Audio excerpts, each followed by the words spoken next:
Hello दोस्तों। आज हम श्री सत्यनारायण भगवान की कथा के बारे में जानेंगे। तो चलिए स्टार्ट करते हैं। ओम नमो भगवते वासुदेवाय नमः। सत्य ही नारायण है, नारायण ही सत्य है। जो भक्त सच्चे मन से सत्यनारायण भगवान की पूजा और कथा सुनता है, उसके जीवन के कष्ट दूर होते हैं और सुख समृद्धि आती है। धर्म ग्रंथों के अनुसार सत्यनारायण भगवान की कथा स्कंद पुराण के रेवा खंड से ली गई है। मानी जाती है इसमें भगवान विष्णु ने नारद जी को बताया कि कलयुग में लोगों के दुख दूर करने का आसान उपाय सत्यनारायण व्रत और कथा है। इस कथा में मुख्य शिक्षा यह है कि सत्य का पालन करना, संकल्प पूरा करना, भगवान के प्रसाद का सम्मान करना। जो लोग व्रत करके कथा सुनते हैं, उन्हें सुख, धन, संतान और शांति प्राप्त होती है। सत्यनारायण भगवान कथा सामान्यतः अध्यायों में सुनी जाती है। इनमें मुख्य रूप से इन कहानियों का वर्णन होता है नारद जी और भगवान विष्णु संवाद, गरीब ब्राह्मण और लखड़ारे की कथा, व्यापारी और साधु और उसकी बेटी कथा, प्रसाद अपमान करने का परिणाम, राजा तुंगध्वज की कथा। नारद जी का प्रश्न और भगवान विष्णु का उत्तर। बहुत समय पहले की बात है। देववर्षि नारद जी ने ब्रह्मांड में घूमते हुए पृथ्वी लोक पर आए। उन्होंने देखा कि कलयुग में लोग दुख, गरीबी, बीमारी और मानसिक कष्ट से परेशान हैं। यह देखकर नारद जी का हृदय करुणा से भर गया। वे तुरंत वैकुंठ लोक पहुंचे और भगवान विष्णु के चरणों में प्रणाम किया। नारद जी बोले, हे प्रभु, पृथ्वी पर लोग बहुत दुखी हैं। कृपा करके ऐसा उपाय बताइए जिससे लोगों के दुख दूर हो सके और उन्हें सुख और मोक्ष मिल सके।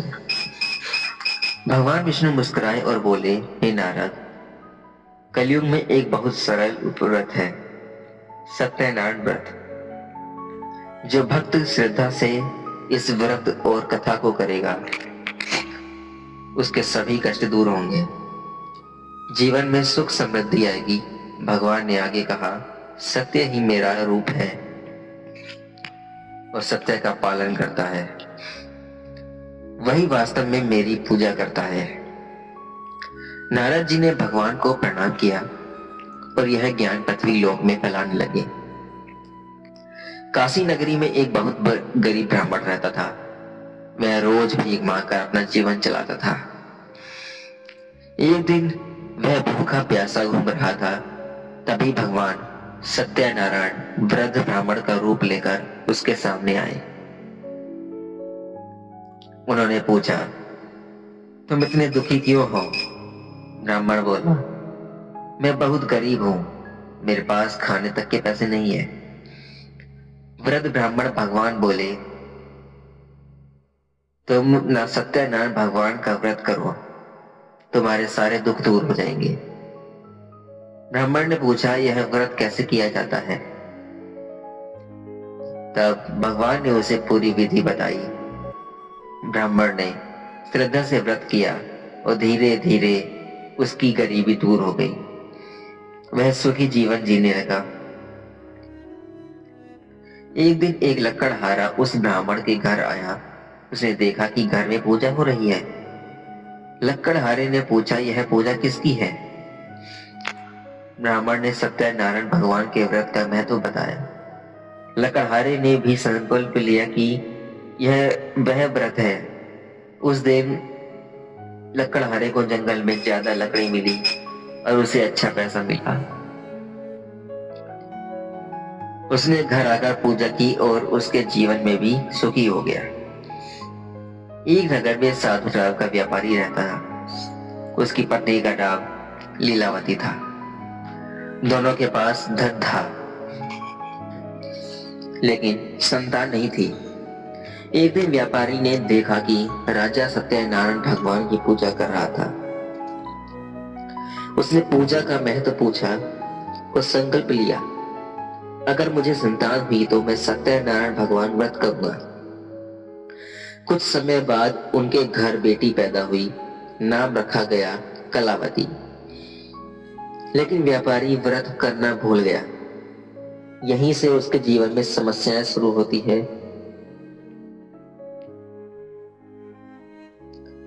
नारद जी ने भगवान विष्णु से उपाय पूछा। गरीब ब्राह्मण और लकड़हारे का जीवन व्रत से बदल गया। अब आगे व्यापारी साधु और उसकी बेटी की कथा। व्यापारी साधु और उसकी पत्नी लीलावती अपनी बेटी कलावती के जन्म से बहुत खुश थे। घर में उत्सव मनाया गया, दान पुण्य किया गया। लेकिन समय बीतने के बाद साथ व्यापारी अपने व्यवहार और धन कमाने में इतना व्यस्त हो गया कि उसने भगवान से किया व्रत का संकल्प भूल गया। कलावती धीरे धीरे बड़ी होने लगी। वह बहुत सुंदर, संस्कारी और धार्मिक स्वभाव की थी। जब वह विवाह योग्य हुई तो व्यापारी ने उसका विवाह एक अच्छे और अमीर परिवार में कर दिया। शादी बहुत धूमधाम से हुई, लेकिन फिर भी व्यापारी ने सत्यनारायण भगवान का व्रत नहीं किया। कुछ समय बाद व्यापारी अपने दामाद के साथ व्यापार के लिए समुद्र यात्रा पर गया। वे लोग बहुत सारा माल लेकर जहाज से दूसरे देश गए। व्यापार अच्छा चल रहा था, लेकिन भगवान सब देख रहे थे। एक दिन उस देश के राजा के खजाने में चोरी हो गई। चोर भागते हुए चोरी का सामान व्यापारी साधु के पास फेंक कर भाग गया। सैनिकों ने व्यापारी और उसके दामाद को पकड़ लिया। उन्हें चोर समझकर जेल में डाल दिया गया। उधर व्यापारी के घर में भी बुरा समय हो गया था। धन खत्म होने लगा। घर की हालत खराब होने लगी। लीलावती और कलावती बहुत दुखी रहने लगी। एक दिन कलावती पड़ोस में पूजा होते हुए देख रही थी। उसे सत्यनारायण भगवान की कथा और व्रत का महत्व पता चला। तभी उसे पिता का संकल्प याद आया। वह घर आकर माँ से बोली, माँ, शायद हम भगवान से किया वादा भूल गए हैं। हमें व्रत करना चाहिए। माँ बेटी ने मिलकर व्रत करने का निर्णय लिया। उन्होंने जैसा तैसा सामग्री जुटाई, सच्चे मन से पूजा की, कथा सुनी, प्रसाद बांटा। उसी रात राजा को सपना आया। सपने में भगवान ने कहा, तुमने जिन व्यापारियों को जेल में डाला है वे निर्दोष हैं। उन्होंने तुरंत छोड़ दिया। सुबह होते ही राजा डर गया। उसने व्यापारी और उसके दामाद को सम्मान से रिहा कर दिया। साथ ही उन्हें धन और उपहार देकर विदा किया।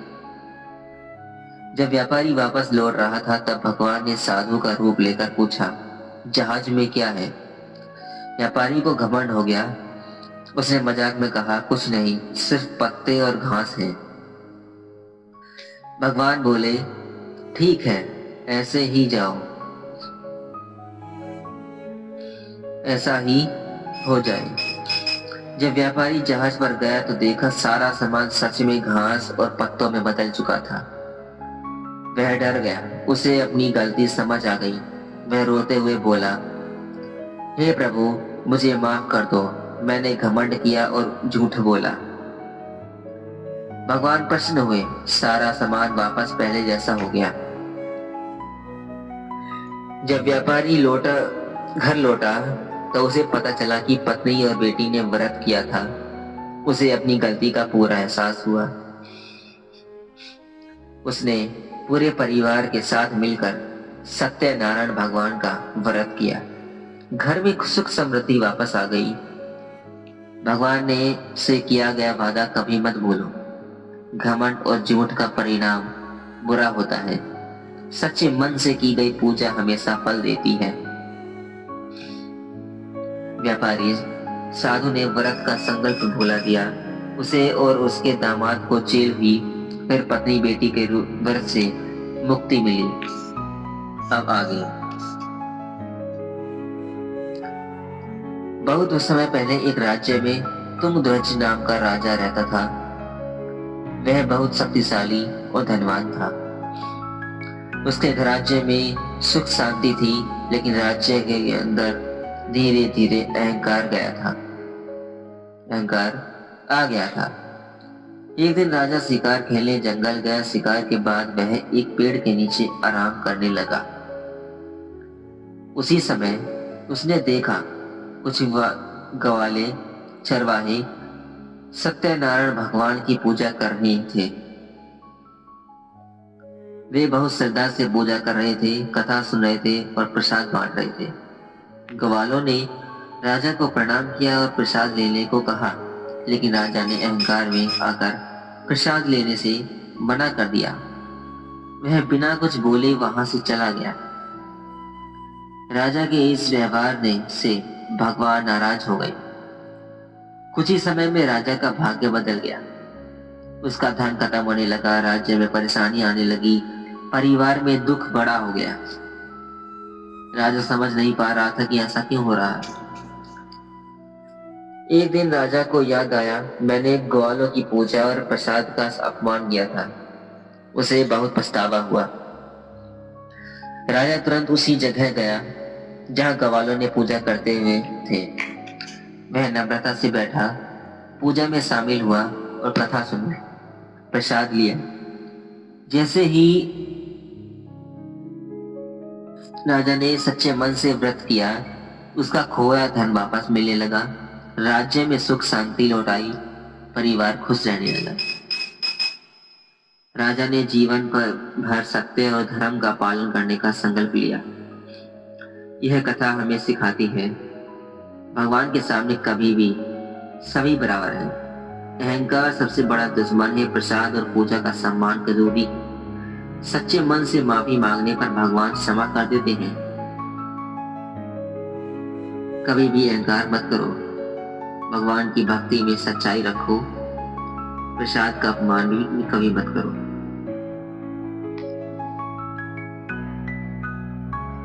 राजा तुंगध्वज ने अहंकार में प्रसाद लेने की से मना कर दिया, फिर दुख झेला और व्रत करके सुख वापस पाया। प्रसाद केवल भोजन नहीं होता, यह भगवान का आशीर्वाद होता है। सत्यनारायण भगवान की कथा में प्रसाद का बहुत बड़ा महत्व माना गया है। जो भक्त श्रद्धा से प्रसाद ग्रहण करता है, उसके जीवन में सुख और शांति आती है। कथा में कई जगह बताया गया है कि प्रसाद को मना करना, प्रसाद का अनादर करना, प्रसाद को फेंक देना, इनसे भगवान नाराज हो सकते हैं। पहले भगवान को अर्पित करें, फिर परिवार और भक्तों में बांटें, श्रद्धा से ग्रहण करें। जो भक्त सच्चे मन से यह व्रत करता है, उसे मिलता है धन, संतान सुख, व्यापार में सफलता, परिवार में शांति, मानसिक सुख।